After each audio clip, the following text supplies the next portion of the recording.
Nun, liebe Freunde, dann geht es ja um viel, viel mehr, und gerade weil ihr, wie ich euch jetzt so nett beisammen habe, unser Freund Erich Belz, und seine liebe Frau, unser Freund Ludwig Kellner, seine liebe Frau Christel, und die Anni, unser Tölzer Anni, sagen wir immer, und unsere Dorothee Ludwig, die mich ja mehr oder weniger und erst recht besser kennenlernen durfte deshalb, weil sie aufgrund ihrer Tätigkeit hier bei mir, die sie sich angesagt und sie selbst hierin nicht nur eine Pflicht, sondern ihre Lebenserfüllung gefunden hat, und dass sie wirklich mit größtem Interesse dabei gewesen ist, auch hier und dort rumzuschnüffeln, zu hören, zu lesen, zu sehen, sich weiter von dem zu überzeugen und erst recht von die Person oder von dem persönlichen Freund. Und ich glaube, das hat sie reiflich getan. Wie ihr wisst, liebe Freunde, beeinflusse ich keinen.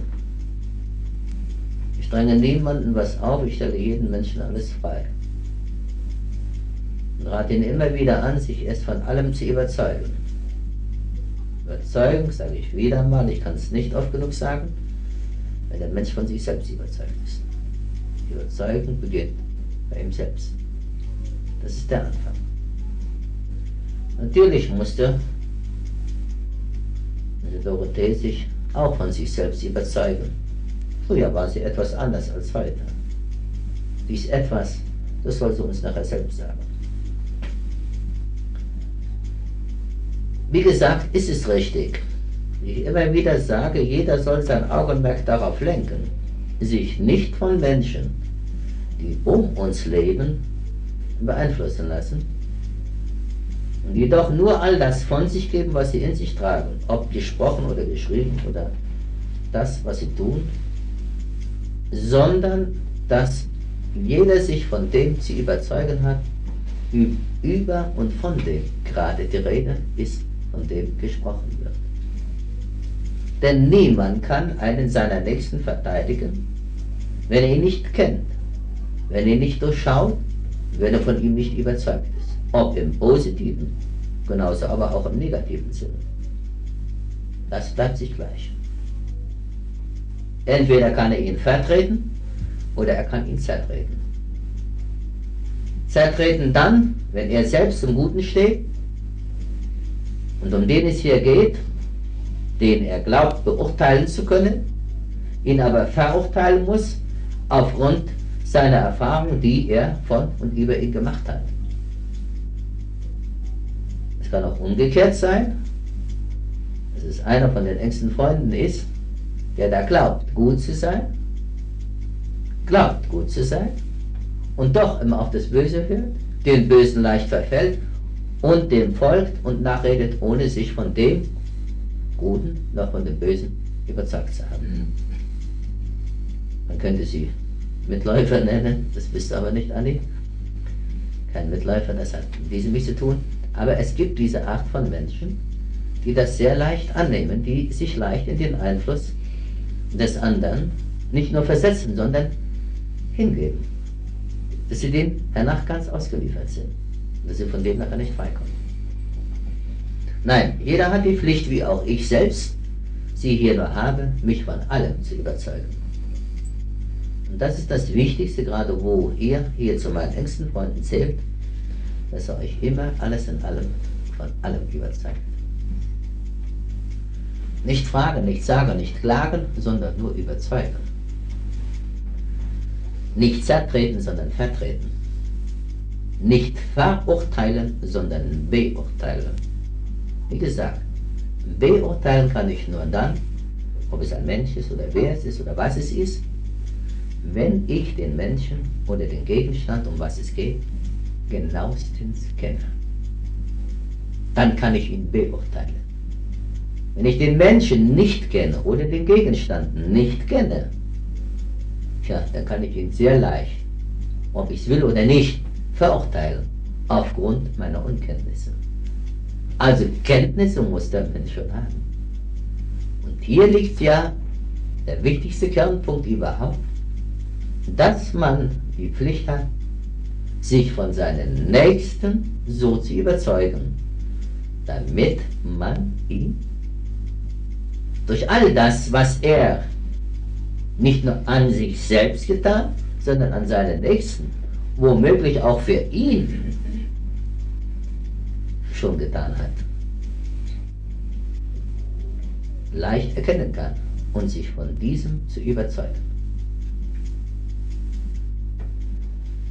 Nun, liebe Freunde, und dazu wollte ich heute doch so einiges hören. Und ich stelle nur eine Frage. Warum kommt ihr zu mir? Das heißt, warum steht ihr zu mir? Und warum schafft ihr für das Werk? Warum seid ihr überhaupt hier? Fühlt euch angezogen? Oder ist es nur Neugierde? Oder versetzt euch nun in Glauben? Oder ist es etwas in euch, was ihr noch nicht erkannt habt, was euch dazu bewegt, dass ihr einfach hier sein müsst und gerne hier seid und auch gerne hört auf das, was ich sage? Wenn ja, da kommt noch eines dazu, dass ihr das Gehörte aber auch befolgt. Fragt euch selbst nicht, warum, wieso ist es möglich.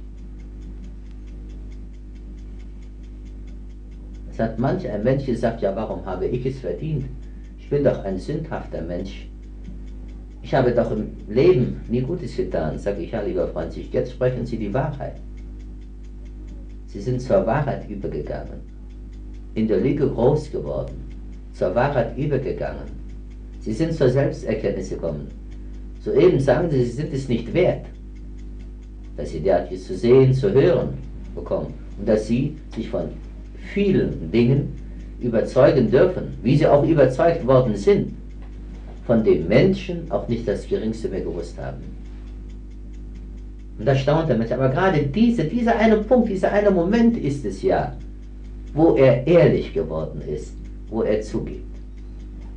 Man spricht doch so oft, wie Menschen es so oft von sich sagen, den Schweinhund, den du in dir hast, den musst du essen, den freien Lauf lassen. Den darfst du nicht in dir tragen, den musst du ablegen, mit dem darfst du nichts Gemeines mehr haben. Sonst musst du Gemeines mit ihm tun. Den Schweinehund, meinen was Menschen hier runter und in diesem Wort verstehen, brauche ich nicht noch groß betont herauszustellen. Aber es geht um so vieles, vieles, vieles mehr, meine lieben Freunde, wo wirklich viel noch nicht gewusst haben. Ich selbst habe nie auf Menschen gehört, und wenn ich ihm etwas Gehör geschenkt hatte, da kam ich in den Ballast hinein. Da wurde ich verzerrt, und da gab es auf diesem meinem Weg, der für alle Menschen bestimmt ist, einen Stopp. Da musste ich erst Ordnung schaffen. Und die Zeit habe ich jetzt dazu vergeudet, um Wertvolleres schaffen zu können. Ich darf mich nicht hinzerren lassen. Ich denke an das Pressearchiv. Und das ist sehr groß, es hat sich sehr angehäuft. Wenn ich das zusammenfasse, das hat 1 Meter schon überstiegen, kann ich sagen, oder nicht?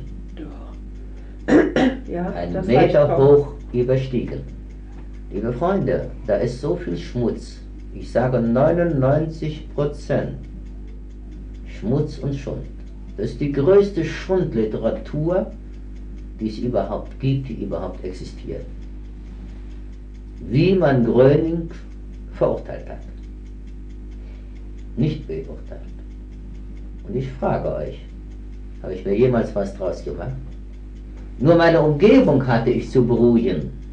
Und immer wieder sagen, gib her den Artikel, hör auf und sag mir nichts, ich will davon nichts hören. Und ich habe dieses Papier, diesen Dreck gesammelt. Es hat heute einen sehr hohen Wert. Aber ich bin keineswegs erregt gewesen. Wohl wie wenn ich, und das gebe ich zu, von Menschen angegangen wurde, dass sie vorher, ich muss sagen, getratscht haben, dass sie empört gewesen sind über den Artikel. Wer hat mir hierin helfen können? Wenn einer gegen so einen Artikel geschrieben hat, er Gröning nicht genützt, sondern nur geschadet. Gut gewollt, schlecht getan. Und so könnte ich von hier aus auf viele Punkte zu sprechen kommen. Ich selbst war nie erregt.